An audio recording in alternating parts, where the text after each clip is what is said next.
ನಮಸ್ಕಾರ ಎಲ್ಲರಿಗೂ. ನಾವು ಹಾಕುವಂಥ ಪ್ರತಿಯೊಂದು ವಿಡಿಯೋನೂ ನೀವೆಲ್ಲ ನೋಡ್ತೀರಿ, ಇಷ್ಟಪಡ್ತೀರಿ. ನಿಮ್ಮ ಸಪೋರ್ಟ್ ನಮ್ಮ ಜೊತೆ ಇದೇ ಥರ ಇರಬೇಕು. ನನ್ನ ಕಡೆಯಿಂದ ಎಲ್ಲರಿಗೂ ಥ್ಯಾಂಕ್ ಯು ಸೋ ಮಚ್ ಅಂತ ಹೇಳಲಿಕ್ಕೆ ಬಯಸ್ತೀನಿ. ಇನ್ನು ಸಂಡೇ ಲಾಸ್ಟ್ ವಿಡಿಯೋ ಅಪ್ಲೋಡ್ ಮಾಡಿದಾಗ ಅದರೊಳಗೆ ಅಧಿಕ ಮಾಸದಲ್ಲಿ ಕೊಡುವಂಥ ಫಲದಾನದ ಮಹತ್ವ ಅದ್ರ ವಿಡಿಯೋನ ಹಾಕಿದ್ದೆ.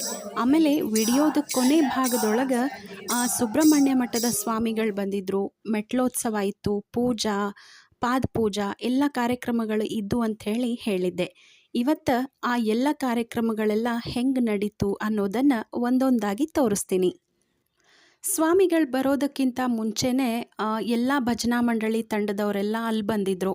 ಬಂದು ಮೆಟ್ಲುಗಳನ್ನೆಲ್ಲ ಸ್ವಚ್ಛ ಮಾಡಿ ದೊಡ್ಡ ದೊಡ್ಡದಾಗಿ ರಂಗೋಲಿಗಳನ್ನು ಹಾಕಿ ಸ್ವಾಮಿಗಳು ಬರೋದನ್ನೇ ಕಾಯ್ತಿದ್ರು. ಅದರ ಜೊತೆಗೆ ದೇವರ ನಾಮಗಳನ್ನೆಲ್ಲ ಹಾಡ್ಲಿಕ್ಕತ್ತಿದ್ರು. ಕೇಳಲಿಕ್ಕಂತೂ ಭಾಳ ಚಲೋ ಅನ್ನಿಸ್ಲಿಕ್ಕತ್ತಿತ್ತು. ಬೆಟ್ಟದ ಮ್ಯಾಲಿರುವಂಥ ವೆಂಕಟರಮಣನಿಗೆ ಹಾಡು ಭಜನೆಗಳಿಂದ ಮೆಟ್ಲೋತ್ಸವವನ್ನು ಮಾಡಿದ್ರು. ಜೀವನದೊಳಗೆ ಗುರು ಮತ್ತು ಗುರಿ ಇದ್ರೆ ಏನನ್ನಾದ್ರೂ ಸಾಧಿಸ್ಬೋದು ಮತ್ತು ಜಯ ಗಳಿಸ್ಬೋದು ಅಂಥೇಳಿ ದೊಡ್ಡವ್ರು ಹೇಳ್ತಾರೆ. ಅದೇ ಥರನ ಗುರುಗಳ ಜೊತೆ ದೇವರ ನಾಮಗಳನ್ನು ಹಾಡ್ಕೋತ ಕೇಳಿಸ್ಕೋತ ಮೆಟ್ಲ ಹತ್ತಿ ದೇವ್ರ ದರ್ಶನ ಮಾಡೋದಂದ್ರೆ ಅದ್ರ ನನ್ನ ಪ್ರಕಾರ ಅದು ನಮ್ಮ ಜೀವನದೊಳಗೇ ಅತ್ಯಂತ ಪುಣ್ಯದ ಕೆಲಸ ಅಂಥೇಳಿ ಅನ್ನಿಸ್ತು. ಇನ್ನು ಇಂಥ ವಿಶೇಷ ಕಾರ್ಯಕ್ರಮದೊಳಗೆ ನಮ್ಮ ಮಗಳು ಶಾಂಭವಿನೂ ತನ್ನ ಪ್ರಯತ್ನವನ್ನು ಮಾಡಿ ಮೆಟ್ಲುಗಳನ್ನು ಹತ್ತಿ ದೇವರ ದರ್ಶನವನ್ನು ಮಾಡಿದ್ಲು. ಎಲ್ಲರೂ ಕಾಯ್ಲಿಕ್ಕತ್ತಿದ್ರು. ಆಮೇಲೆ ಸ್ವಾಮಿಗಳು ಬಂದು ಮೆಟ್ಲಿಗೆ ಪೂಜೆಯನ್ನು ಮಾಡಿ ಆಮೇಲೆ ದೇವರ ನಾಮಗಳನ್ನು ಎಲ್ಲರೂ ಹೇಳಲಿಕ್ಕತ್ತಿದ್ರಲ್ಲ, ಅದನ್ನು ಕೇಳಿಸ್ಕೋತ ಸ್ವಾಮಿಗಳು ಮೆಟ್ಲು ಸೇವೆನ ಶುರು ಮಾಡಿದರು. ಗುರುಗಳ ಜೊತೆ ಎಲ್ಲರೂ ಮೆಟ್ಲು ಸೇವೆನ ಶುರು ಮಾಡಿದರು.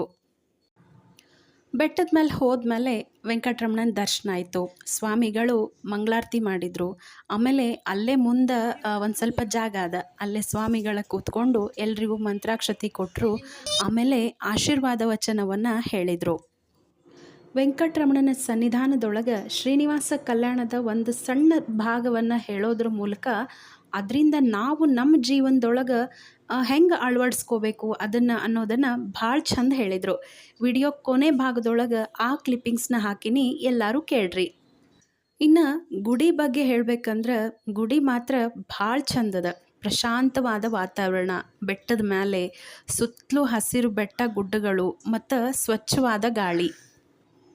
ನಮ್ಮ ಜೊತೆನೇ ದೇವರು ಗುರುಗಳ ಸ್ಥಾನದೊಳಗೆ ನಿಂತು ಅವರ ಮೂಲಕ ಆಶೀರ್ವಾದವನ್ನು ನಮಗೆಲ್ಲ ಮಾಡ್ಲಿಕ್ಕತ್ತಾನೇನೋ ಅನ್ನುವಂಥ ಅನುಭವ ಅಲ್ಲಿ ಬಂದಿರೋರಂಥ ಪ್ರತಿಯೊಬ್ಬರಿಗೂ ಆಗಿರ್ತದೆ. ಬಹಳ ಹಳೆಯ ಕಾಲದ ಗುಡಿ. ವಿಡಿಯೋದ ಡಿಸ್ಕ್ರಿಪ್ಷನ್ ಬಾಕ್ಸ್ ಒಳಗೆ ಆ ಲಿಂಕ್ನ ಶೇರ್ ಮಾಡಿರ್ತೀನಿ, ಹೆಂಗೆ ಹೋಗಬೇಕು ಅನ್ನೋದನ್ನು. ಯಾವಾಗಾದರೂ ಹೋಗಿ ಬನ್ನಿ. ಮೆಟ್ಲೋತ್ಸವ ಎಲ್ಲ ಆದಮೇಲೆ ನಾವು ಆ ಗುಡಿಯಿಂದ ಹೊಸೂರೊಳಗಿರುವಂಥ ಮಧ್ವ ಸಂಘಕ್ಕೆ ಹೋದ್ವಿ. ಯಾಕಂದ್ರೆ ಅಲ್ಲೇ ಸ್ವಾಮಿಗಳ ಪಾದ ಪೂಜಾ ಆಮೇಲೆ ಸಂಸ್ಥಾನ ಪೂಜಾ ಎಲ್ಲ ಇದ್ದಿದ್ದು. 8:15ಗೆ ಕರೆಕ್ಟಾಗಿ ಪಾದ ಪೂಜಾ ಇತ್ತು. ಮದ್ವೆ ಆದಮೇಲೆ ಫಸ್ಟ್ ಟೈಮು ನಾವು ಗಂಡ ಹೆಂಡತಿ ಜೊತೆಗೆ ಸೇರಿ ಸ್ವಾಮಿಗಳ ಪಾದ ಪೂಜೆ ಮಾಡುವಂಥ ಯೋಗ ಸಿಕ್ತು. ಕಾರಣಾಂತರಗಳಿಂದ ಮಾಡಲಿಕ್ಕೆ ಆಗಿರಲಿಲ್ಲ. ಅಲ್ಲಿ ಬಂದಿರುವಂಥ ಪ್ರತಿಯೊಬ್ಬರೂ ಸ್ವಾಮಿಗಳ ಪಾದ ಪೂಜೆನ ಮಾಡಿದರು. ನಾವು ಫಸ್ಟ್ ಟೈಮ್ ಪಾದ ಪೂಜೆ ಮಾಡಿದ್ದು, ಹಾಗಾಗಿ ಸ್ವಲ್ಪ ಹೆದರಿಕಿತ್ತು. ಆದರೂ ಸ್ವಾಮಿಗಳು ಮಾತ್ರ ನಗು ಮುಖ, ಹೆಂಗೆ ಹೇಳಬೇಕು ಅಂಥೇಳಿ ಗೊತ್ತಾಗಂಗಿಲ್ಲ. ಪಾದ ಪೂಜೆ ಎಲ್ಲ ಆದಮೇಲೆ ಮಗಳಿಗೆ ಆಶೀರ್ವಾದ ಮಾಡಿ ಮಂತ್ರಾಕ್ಷತೆ ಮತ್ತು ಉತ್ತತ್ತಿನ ಕೊಟ್ಟರು. ಇದಂತೂ ನಂಗೆ ನೋಡಲಿಕ್ಕೆ ಭಾಳ ಖುಷಿ ಅನ್ನಿಸ್ತು. ಯಾಕಂದ್ರೆ ಬೆಳೆಯುವಂಥ ಮಕ್ಕಳಿಗೆ ಈ ಥರ ಗುರುಗಳಿಂದ ಆಶೀರ್ವಾದ ಸಿಗೋದು ಭಾಳ ಉತ್ತಮ. ಅದಕ್ಕೆ ಮಾರ್ಕಾಂಡೇಯ ಋಷಿಗಳ ಪ್ರಸಂಗನೇ ಸಾಕ್ಷಿ. ಇನ್ನು ಪಾದ ಪೂಜಾ ಎಲ್ಲ ಆದಮೇಲೆ ಹೆಣ್ಮಕ್ಳು ಗುಂಪೆಲ್ಲ ಹರಿಕಥಾಮೃತ ಸಾರದ ಪಾರಾಯಣನ ಮಾಡ್ಲಿಕ್ಕತ್ತಿದ್ರು. ಸುಮಧ್ವಿಜಯದ ಪಾರಾಯಣ, ವಾಯುಸ್ತುತಿ, ಹಿಂಗೆ ಪ್ರತಿಯೊಂದು ಪಾರಾಯಣನೂ ಕೇಳಲಿಕ್ಕತ್ರ ನಮ್ಮನ್ನು ನಾವು ಮರೆಯೋದು ಗ್ಯಾರಂಟಿ. ಯಾಕಂದ್ರೆ ಮಂತ್ರಗಳ ಶ್ಲೋಕದೊಳಗೆ ಅಷ್ಟು ಮಹತ್ವ ಅದ. ಇನ್ನು ಮಧ್ವ ಸಂಘದೊಳಗೆ ಪುಟ್ಟ ಹನುಮಪ್ಪ ಇದ್ದಾನ. ಈ ಹನುಮಪ್ಪಗೆ ಮುಂಜಾನೆ ಅಭಿಷೇಕ ಎಲ್ಲ ನಡಿಲಿಕ್ಕತ್ತಿದ್ದು, ಆಚಾರ ಎಲ್ಲ ಮಾಡ್ಲಿಕ್ಕತ್ತಿದ್ರು. ದೇವರಿಗೆ ಅಭಿಷೇಕ ಮಾಡೋ ಸಮಯದೊಳಗೆ ಎಲ್ಲರೂ ಹಾಡ್ಲಿಕತ್ತಿದ್ರು. ನಮ್ಮದು ಒಂದು ಅಳಿಲ ಸೇವೆ ಇರಲಿ ಅಂಥೇಳಿ ನಾನು ಒಂದು ಹಾಡಿದೆ. ನನಗೆ ಗೊತ್ತಿರಲಾರ್ದ ಶಿಲ್ಪ ಅಕ್ಕ ಅದನ್ನು ರೆಕಾರ್ಡ್ ಮಾಡ್ಯಾಳ. ಅದರದ್ದೊಂದು ಸ್ಮಾಲ್ ಕ್ಲಿಪ್ಪಿಂಗ್ಸನ್ನು ವಿಡಿಯೋದ ಕೊನೆಗೆ ಹಾಕೀನಿ ನೋಡ್ರಿ. ಇಷ್ಟೆಲ್ಲ ಆದಮೇಲೆ ಇನ್ನು ಸ್ವಾಮಿಗಳು ಬಂದರು. ಸಂಸ್ಥಾನ ಪೂಜೆ ಶುರುವಾಯಿತು. ಸುಬ್ರಹ್ಮಣ್ಯ ಮಠದ ವಿಶೇಷತೆ ಏನಂತಂದ್ರೆ ಮಧ್ವಾಚಾರ್ಯರು ಪೂಜಾ ಮಾಡಿರುವಂಥ ನರಸಿಂಹದೇವರು, ಆಮೇಲೆ ರುಕ್ಮಿಣಿ ಸತ್ಯಭಾಮ ಸಮೇತ ಇರುವಂಥ ಪಾಂಡುರಂಗ ದೇವರು ಮತ್ತು ವ್ಯಾಸಮುಷ್ಟಿನ ನೋಡ್ಬೋದು. ಸ್ವಾಮಿಗಳು ಮಾಡುವಂಥ ಸಂಸ್ಥಾನ ಪೂಜೆನ ನೋಡಲಿಕ್ಕೆ 2 ಕಣ್ಣಂತೂ ಸಾಲಂಗಿಲ್ಲ. ಯಾಕಂದ್ರೆ ರಶ್ ಸ್ವಲ್ಪ ಕಮ್ಮಿ ಇತ್ತು, ಹಾಗಾಗಿ ಭಾಳ ಹತ್ತಿರದಿಂದ ನಾವು ಸಂಸ್ಥಾನ ಪೂಜೆನ ನೋಡಿದ್ವಿ. ನನಗೆ ಬಹಳ ವಿಶೇಷ ಆಮೇಲೆ ಮತ್ತೆ ನೋಡಬೇಕು ಅಂಥೇಳಿ ಅನಿಸಿದ್ದೇನೆಂದ್ರೆ, ಸಂಸ್ಥಾನ ಪೂಜೆ ನಡಿಬೇಕಾದ್ರೆ ಮುಂದೆ ಸಂಪುಟ ನರಸಿಂಹದೇವರನ್ನು ಇಟ್ಟಿದ್ರು. ಅದನ್ನು ಮಾತ್ರ ನಂಗೆ ಕಣ್ಣು ಮುಂದೆ ಕಟ್ಟಿದಂಗದ, ಭಾಳ ಚಂದಿತ್ತು. ಇದರ ಜೊತೆಗೆ ಮಠದೊಳಗಿರುವಂಥ ದೇವರ ಮೂರ್ತಿಗಳಿಗೆ ಆಮೇಲೆ ಸಾಲಿಗ್ರಾಮಗಳಿಗೆಲ್ಲ ಅಭಿಷೇಕವನ್ನು ಮಾಡಿದರು ಸ್ವಾಮಿಗಳು. ಅದನ್ನೆಲ್ಲ ಅಂತೂ ನೋಡಿದ್ವಿ. ಬ್ರಾಹ್ಮಣರಿಗೆ ಒಂದು ಹಾಡಂತೂ ಗೊತ್ತಿದ್ದೇ ಇರ್ತದೆ. ಎಲ್ಲರಿಗೂ ಗೊತ್ತಿರುವಂಥ ಹಾಡು ಯಾವುದಂದ್ರೆ ಪ್ರೀಣಯಾಮೋ ವಾಸುದೇವಂ. ಈ ಹಾಡು ಕೇಳ್ಕೋತ ಆಮೇಲೆ ಇದ್ರ ಜೊತೆ ವಿಷ್ಣು ಸಹಸ್ರನಾಮ ಹಿಂಗೆ ಬೇರೆ ಎಲ್ಲ ಮಂತ್ರಗಳನ್ನು ಹಾಡುಗಳನ್ನು ಹೇಳಲಿಕ್ಕತ್ತಿದ್ರು. ಹೆಂಗಿತ್ತಂದ್ರೆ ಕಣ್ಣಿಗೆ ತಂಪು, ಕಿವಿಗೆ ಇಂಪು. ಪೂಜಾ ಎಲ್ಲ ಆದಮೇಲೆ ಪ್ರತಿಯೊಬ್ಬರಿಗೂ ಅಲ್ಲಿ ಕುಳಿತಿರುವಂಥ ಎಲ್ಲರಿಗೂ ಸ್ವಾಮಿಗಳು ನರಸಿಂಹದೇವರನ್ನು ಆಮೇಲೆ ರುಕ್ಮಿಣಿ ಸತ್ಯಭಾಮ ಸಹಿತ ಪಾಂಡುರಂಗ ದೇವರ ಎಲ್ಲವನ್ನ ತೋರಿಸ್ತಾರೆ. ನಾವು ಕುಳಿತುಕೊಂಡಲ್ಲೇ ನಮಸ್ಕಾರ ಮಾಡಿ ದರ್ಶನ ಮಾಡ್ಕೊಂಡ್ವಿ. ಸ್ವಾಮಿಗಳ ಸಂಸ್ಥಾನ ಪೂಜೆ ಎಲ್ಲ ಆದಮೇಲೆ ಅಲ್ಲೊಬ್ಬರು ಆಚಾರು ಅಧಿಕ ಮಾಸದ ಮಹತ್ವ ಆಮೇಲೆ ಅಧಿಕ ಮಾಸದೊಳಗೆ ಭಾಗವತವನ್ನು ಕೇಳೋದ್ರಿಂದ ಆಗುವಂಥ ಉಪಯೋಗ ಅದ್ರ ಬಗ್ಗೆ ಎಲ್ಲನೂ ಹೇಳಿದರು. ಆಚಾರದೆಲ್ಲ ಮುಗಿದ ಮೇಲೆ ಸ್ವಾಮಿಗಳು ಬಂದು ಪ್ರತಿಯೊಬ್ಬರಿಗೂ ಅಲ್ಲಿರುವಂಥ ಎಲ್ಲರಿಗೂ ಮಂತ್ರಾಕ್ಷತೆನ ಕೊಟ್ಟರು. ಇದ್ರ ಜೊತೆಗೆ ಸ್ವಾಮಿಗಳ ಒಂದು ಆಶೀರ್ವಾದ ವಚನನೂ ಇತ್ತು. ಯಾವುದ್ರ ಬಗ್ಗೆ ಹೇಳಿದರು ಅಂತಂದ್ರೆ, ಮಹಾವಿಷ್ಣು ಅಂದ್ರೆ ಸ್ವಯಂ ನಾರಾಯಣ ಯಾಕೆ ಬೇರೆ ಅವತಾರಗಳನ್ನು ಎತ್ತಿದ? ಒಂದೇ ಅವತಾರದೊಳಗೆ ಎಲ್ಲ ರಾಕ್ಷಸರನ್ನು ಎಲ್ಲರ ಸಂಹಾರ ಮಾಡ್ಬೋದಾಗಿತ್ತಲ್ಲ, ಅದೇನು ಭಾಳ ದೊಡ್ಡದ ನಾರಾಯಣನಿಗೆ? ಯಾಕೆ ಎಲ್ಲ ಅವತಾರಗಳನ್ನು ಎತ್ತಿದ? ಅದರ ಹಿಂದಿನ ಉದ್ದೇಶ ಏನು ಅನ್ನೋದನ್ನು ಭಾಳ ಚಂದ ಸ್ಪಷ್ಟವಾಗಿ ಹೇಳಿದರು. ಇವನ್ ಸಣ್ಣ ಹುಡುಗರಿಗೂ ಅರ್ಥ ಆಗೋ ಥರ ಹೇಳಿದರು. ಯಾಕಂದ್ರೆ ನಮ್ಮೆಲ್ಲರ ಉದ್ಧಾರಕ್ಕಾಗಿ ಭಗವಂತ ಮಾಡಿದಂಥ ಲೀಲೆ ಅದು. ಆಶೀರ್ವಾದ ವಚನ ಎಲ್ಲ ಆದಮೇಲೆ ಸಿಹಿಯಾದಂಥ ರುಚಿಯಾದಂಥ ಭೋಜನ ನಮಗಾಗಿ ಕಾಯ್ಲಿಕ್ಕತ್ತಿತ್ತು. ಊಟ ಮಾತ್ರ ಭಾಳ ಚಲೋ ಇತ್ತು. ದೇವ್ರ ಪ್ರಸಾದ, ದೇವ್ರ ನೈವೇದ್ಯ ಆಗಿರ್ತದೆ ಅನ್ನುವಂಥ ಉದ್ದೇಶನೂ ಇರ್ಬೋದು. ಆ ಉದ್ದೇಶ ಅದ್ರ ಜೊತೆಗೆ ಊಟದ ಒಂಥರ ಡಿಫ್ರೆಂಟ್ ಸ್ಟೈಲ್ ಅನ್ನಿಸ್ತು. ಒಂಥರ ತಮಿಳ್ನಾಡು ಕರ್ನಾಟಕದ ಮಿಕ್ಸ್ ಸ್ಟೈಲು ಊಟ ಮಾತ್ರ ಭಾಳ ಚಲೋ ಇತ್ತು.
ಎಂತೆಂಥ ದೇವತೆಗಳು ಬಂದರು, ಬೇರೆ ಪ್ರತೀಕವನ್ನು ಇಟ್ಟ ಮೇಲೆ ಎಲ್ಲಾ ಅಭೇದ್ಯರಾಗಿರುವ ದೇವರನ್ನು ಇಟ್ಕೊಂಡ್ರೆ ನನ್ನ ಒಳಗೆ ನೋಡು, ನನ್ನ ಮುಟ್ಟಿ ನೋಡು.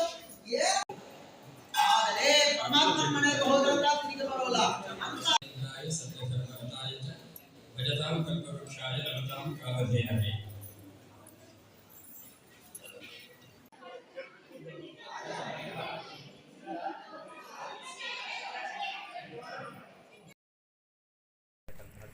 ಶ್ರೀಕೃಷ್ಣದೇವರು ಯಾಕೆಂದರೆ ಯಾವ ಯುಗದಲ್ಲಿ ಮತ್ತು ಯುಗದ ಪೂರ್ವ ಯುಗದಲ್ಲಿ ಭಗವಂತನ ಅವತಾರ ಆಗಿರುತ್ತೋ ಆ ಅವತಾರ ಬೇಗ ಅನುಗ್ರಹ ಮಾಡುತ್ತೆ, ಆ ಮಂತ್ರಗಳು ಬೇಗ ಸಿದ್ಧಿಯನ್ನು ಕೊಡ್ತವೆ. ಹಾಗಾಗಿ ದ್ವಾಪರ ಯುಗದ ಕೊನೆಯಲ್ಲಿ ಮತ್ತು ಕಲಿಯುಗದ ಪ್ರಾರಂಭದಲ್ಲಿದ್ದ ಭಗವಂತನ ಎರಡು ಅವತಾರಗಳು, ಒಂದು ಜ್ಞಾನಾವತಾರವಾದ ವೇದವ್ಯಾಸರು, ಇನ್ನೊಂದು ಜ್ಞಾನ ಮತ್ತು ಬಲಾವತಾರವಾದ ಶ್ರೀಕೃಷ್ಣದೇವರು. ಹಾಗಾಗಿ ಈ ಎರಡು ಮಂತ್ರಗಳು, ವ್ಯಾಸ ಮಂತ್ರ ಮತ್ತು ಕೃಷ್ಣ ಮಂತ್ರ, ಇದೆರಡನ್ನೂ ಕೂಡ ಜಪ ಮಾಡಿದರೆ ಅತ್ಯಂತ ಬೇಗವಾಗಿ ಸಿದ್ಧಿಯಾಗುತ್ತೆ. ಆ ಕೃಷ್ಣನದ್ದೇ ಒಂದು ರೂಪ ಶ್ರೀನಿವಾಸ ರೂಪ, ಉಡುಪಿಯಲ್ಲಿ ಪಂಡರಾಪುರದಲ್ಲಿ ಮತ್ತು ಶ್ರೀನಿವಾಸ ದೇವರು ತಿರುಪತಿಯಲ್ಲಿ ಇದ್ದ ಹಾಗೆ ಶ್ರೀನಿವಾಸ ದೇವರ ರೂಪವು ಕೂಡ ಶ್ರೀಕೃಷ್ಣನಲ್ಲಿ ಒಂದು ರೂಪ ಮತ್ತು ಅತ್ಯಂತ ಕ್ಷಿಪ್ರವಾಗಿ ಅನುಗ್ರಹ ಮಾಡತಕ್ಕಂಥ ಭಗವಂತನ ರೂಪ. ಅಂತಹ ಶ್ರೀಕೃಷ್ಣ ಅಥವಾ ಶ್ರೀನಿವಾಸ ದೇವರಿಗೆ ಕಲಿಯುಗದಲ್ಲಿ ವಿಶೇಷವಾಗಿ ಅನುಗ್ರಹ ಮಾಡತಕ್ಕಂಥ ಅಧಿದೇವತೆ ಎಂಬ ಕಾರಣಕ್ಕೆ ನಾವು ತುಂಬ ಮಂದಿಗೆ ಅದು ಮನೆದೇವರು ಹೌದು, ನಾವು ಮನೆದೇವರು ಆಗಿರಲೇ ಆಗದೇ ಇರಲಿ, ನಮಗೆ ಶ್ರೀನಿವಾಸ ದೇವರು ಪರಮೋತ್ತಮವಾದ ಪುರುಷೋತ್ತಮನಾದ ದೇವರಾದ್ದರಿಂದ ನಾವು ಎಷ್ಟು ಸಾಧ್ಯವೋ ಅಷ್ಟು ಶ್ರೀನಿವಾಸ ದೇವರಿಗೆ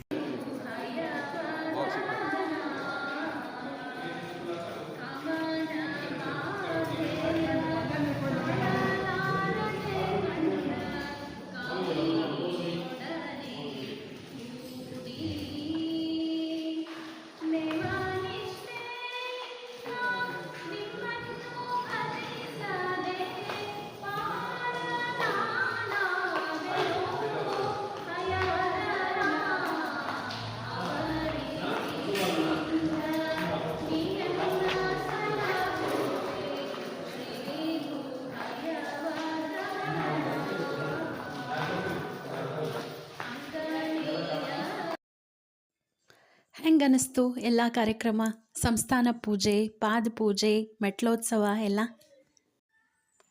ಈ ವಿಡಿಯೋ ಇಷ್ಟ ಆಗಿತ್ತಂದ್ರೆ ನಮ್ಮ ವಿಡಿಯೋನ ಲೈಕ್ ಮಾಡಿರಿ, ನಮ್ಮ ಚಾನಲ್ನ ಸಬ್ಸ್ಕ್ರೈಬ್ ಮಾಡಿಕೊಂಡು ನಾವು ಹಾಕುವಂಥ ವಿಡಿಯೋಸನ್ನು ನೋಡಿರಿ.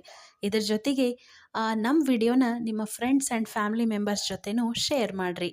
ಮತ್ತು ಮುಂದಿನ ವಿಡಿಯೋ ಜೊತೆ ಮತ್ತೆ ಸಿಗ್ತೀವಿ. ಅಲ್ಲಿ ತನಕ ಥ್ಯಾಂಕ್ ಯು.